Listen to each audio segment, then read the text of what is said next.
including Seaton Brock up the outside. And he's going to be shuffled here. Just look at, is it Perkins? Yes, sir. There goes John Bower. He's in the rough, but he gets out of there. And Dickie Johnson goes up to lead the championship race number 2. What a terrible start there from John Bower. Goodness me, he got right over in the dirt. All the loose stuff. That's given Glenn Seaton and Alan Jones there in 4th position a huge advantage as they come up the shelf for the first time. Thomas Mazira in 3rd. Tell you what, Dick Johnson's very lucky too to recover from what was essentially a poor start. He got pushed along and virtually recovered in 2nd gear, but luckily still out there in front now and be happy to capitalize on the lead. One guy who wants to capitalise today is going to be Larry Perkins. And Perkins will be looking for a very strong finish here. And the more cars he can get the distance between himself and John Bower, the better it will be on the Shell scorecard. They come across the mountain for the first time. Thomas Mazira, who is showing great reliability over the last couple of championship rounds. But the Holden Racing team, as we understand just before this race, have been pinged $5,000 for each of their 2 cars over rev limiters yesterday in qualifying. Infringement of the rev limiter. Yeah, apparently the 2 Holden Racing Team cars have regularly been exceeding the 7,500 RPM rev limit set on this class throughout Saturday's practice and qualifying.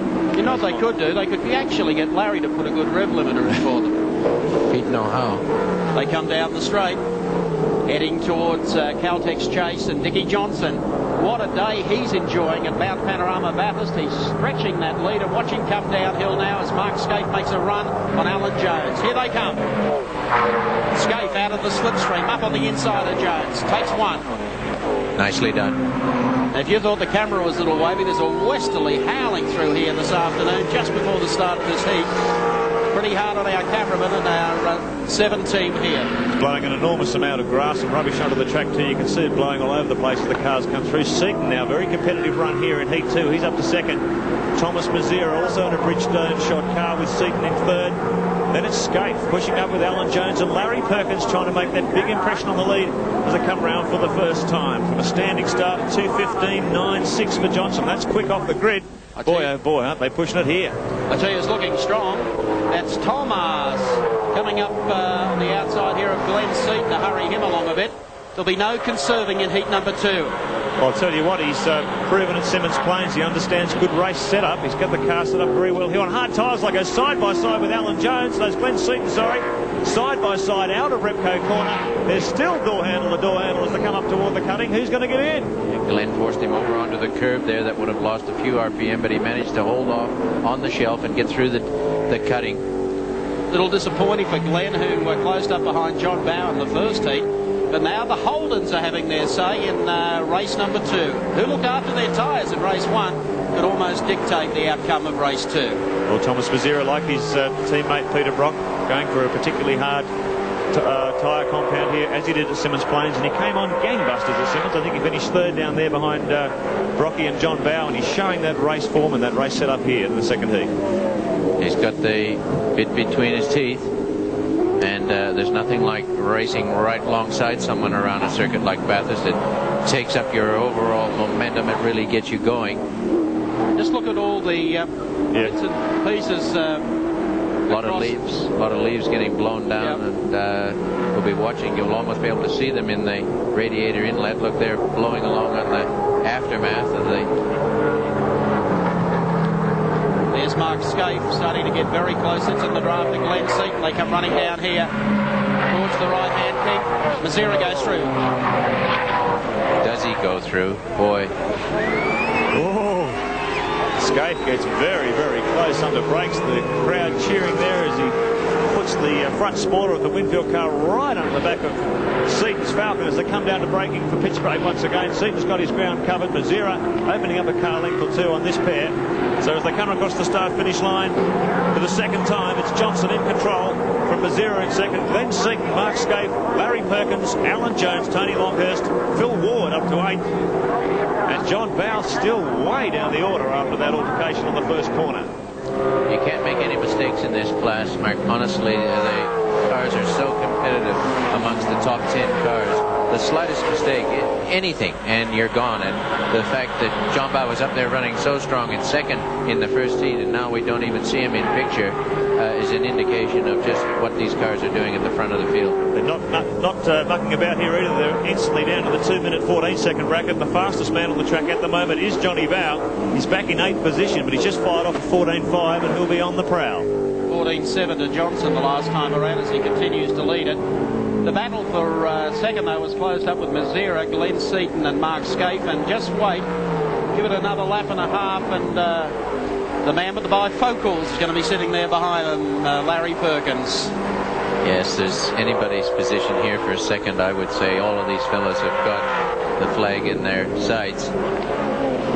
Well, Scaife's cutting the quickest times of this bunch too. He's in the 14s, low 14s as well, so some more speed coming out of the Winfield Commodore in Heat 2. Glenn Seaton very fast again through the dipper. Here's Larry through the dipper on that Castrol race cam.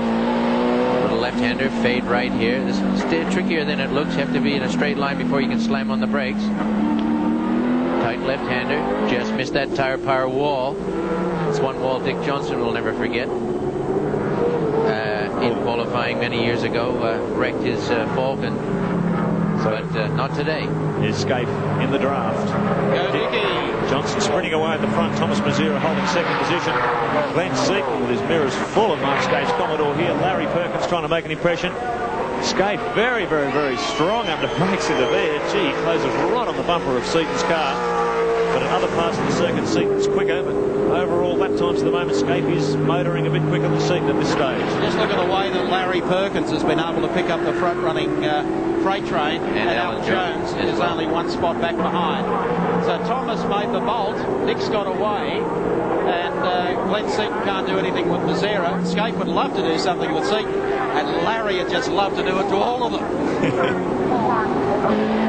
There he goes, carrying out Castrol race cams. He heads up Mountain Straight yet again, coming up to Repco. Building up to in the region of 240, 250 kilometres an hour as they just slam on the brakes for this uphill braking area. Bang, through the gears. There he goes back to third, only fifth up Mountain Straight. They don't have enough distance to get her into sixth, and you saw Larry just go from fifth to third, now up to fourth up the shelf. Just see what he picks up there. He obviously slapped her down. Can't say the direction. I would think would have to be second gear out of the cutting.